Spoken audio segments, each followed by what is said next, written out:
Hey, good evening. This is Adrian, and today I'm going to bring you the language focus for my second lesson plan. This is based on comparatives and superlatives adjectives for 11th grade as part of the MAPS program. So let's go and check. Before, I would like to ask you a question. So why do you think we use superlative and comparative adjectives?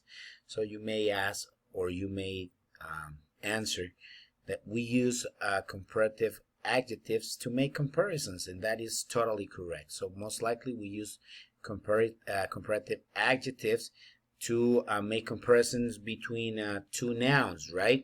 And we use superlatives when we use more than three nouns or even three nouns. So that's pretty much. Let's go ahead and check it with detail. Let me see the structure. So most likely on comparative sentences, we have the noun as a subject, plus the verb, plus the comparative adjective, plus then, plus the noun that is another object. So as you can see, the comparative adjectives are used to compare differences between the two objects. Let's see the first example. Mark is older than Kevin. If you notice, Mark, this is this gentleman, looks like, or he is, or he seems to be a little bit more older than Kevin. That's Kevin.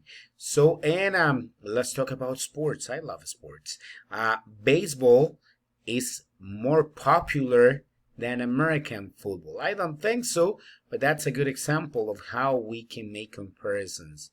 So, and that's the structure. So with the superlative, in superlative, it changed a little bit. So the structure is noun, that's the subject, plus the verb, plus the superlative adjective, plus the noun. So, and the superlative adjectives are used to describe an object, which is the upper or lower limit of a quality. So we're in this group, we're talking about the tallest, the smallest, the fastest, the highest. So we are going to either go on the top or go on the low, and we are going to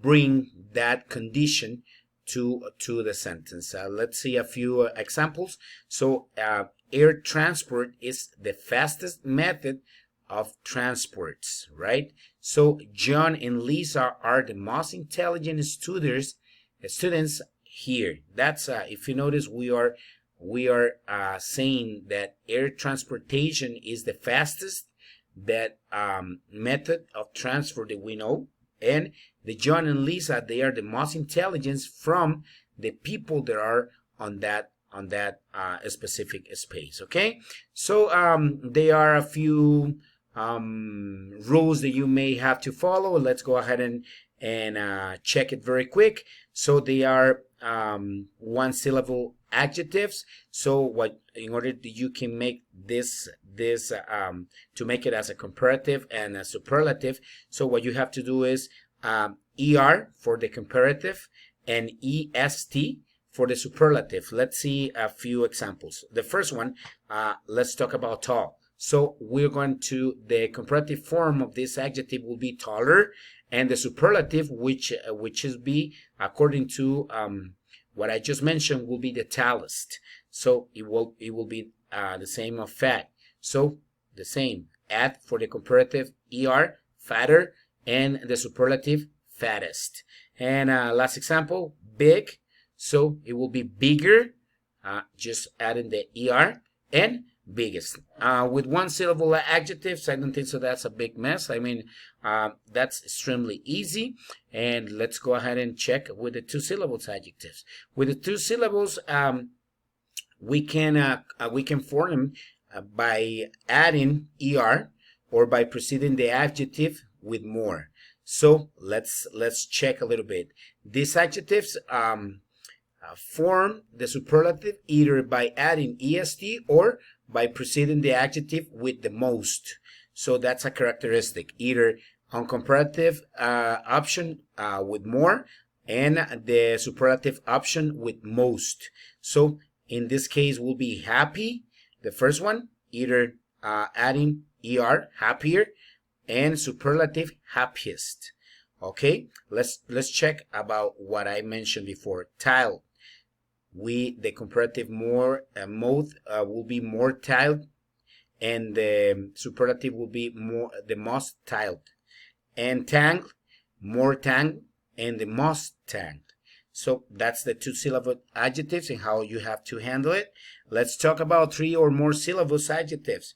So the adjective with three or more syllables form the comparative by putting in the front of the adjective, and the superlative by putting most in front. It's something similar like the two syllables, but in this case, all of them with three syllables, they are going to either the comparative mode is going to have more, and the superlative is going to have most. Let's see a few examples. Important. So we in the comparative mode, we're going to say more important, right? In the superlative, we're going to say most important. So let's say that English is the most important major nowadays, for instance. So we're mentioned that English, there is nothing more important than English. That's the reason why we use most important, because we are using the superlative option. So, and let's talk about irregular comparatives and superlatives. So I would like to start before with examples, because it's a little bit tricky, and I would like that you understand it clearly. Okay, so let's check the examples, and afterwards I'm going to explain you how it works. So let's see the first example. Today is the worst day I had in a long time. So your painting is better than mine. This is the least expensive weather in the store, and this weather is less expensive than the other. Sorry, than that one. And his house is far from town, but her house is even farther. So if you notice, they are irregulars, comparatives, and superlatives. Then the structure change. For instance, the adjective is good, so the comparative, we cannot say gooder or something like this. So don't say it, please avoid it. What you can say is for good, you change it for better on the comparative, and best for superlative. Bad, we cannot follow the normal structure. We can use for comparative worse, and superlative worst, right? And little, so we use on the comparative mode less, and superlative least. So pretty much that's the end of the presentation. I hope you enjoyed. I just give you a quick review about how superlative and comparative works. I hope, once again, if you have any questions, you can send me either an email, or you can write it down below the comments, and I will be more than happy to answer. Once again, thank you for following me, and I hope that you have a good one. Take care. Bye-bye.